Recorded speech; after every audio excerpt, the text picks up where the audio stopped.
It's a game that takes place in the near future in which humans have transcended our human bodies and are now expanding into the galaxy via constructs. And different factions are trying to take over different planets and massive planetary scale battles to conquer planets for their resources so that they can in turn become more and more powerful.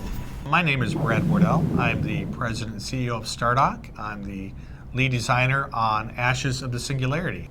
On these different planets, what they want to do is they want to ultimately convert these planets to what we call terrenium. It's like a computing material, but effectively it allows them to expand their power base. To do that, they need metal and they need radioactives in order to build their units. So you land on a planet, you're building factories, you're building aircraft, you're building hover tanks in order to go out and capture these resources and ultimately annihilate all opposition to you.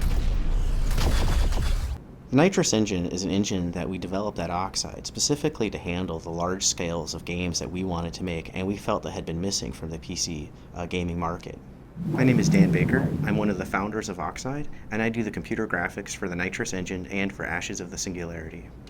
So one of the really exciting things about Nitrous is we looked to the movie industry for inspiration, and we integrated a lot of technology that we hadn't done before into games. For instance, we can have thousands of lights, and we adopted a color curve that's actually taken straight from ILM. And this allows us a new level of visual fidelity we have not seen before, and greater realism. In Ashes of the Singularity particularly, while it looks great at 1080p, it's one of the games that absolutely shines at 4K. And we're really excited about this next generation of technology and what it's going to bring, especially for real-time strategy games like ours. So the Nitrous engine was designed from the ground up to utilize all of your system.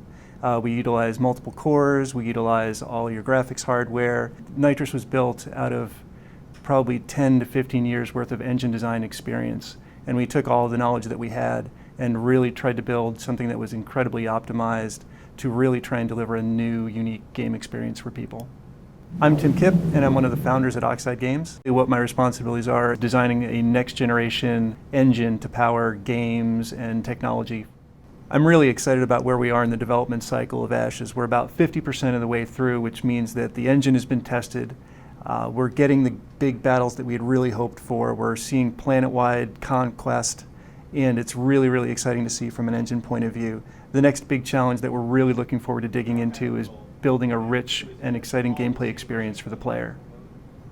So for the early adopters, what they get is to help influence the game design. There's a lot of questions that we need to answer as we go forward in terms of how sophisticated should the game be, what market should we be appealing to, and how the user interface will work, how the weapons should work, how the different formations should work. There's endless numbers of questions, and that's what they get out of it. Is they have a real impact on how the game will ultimately evolve.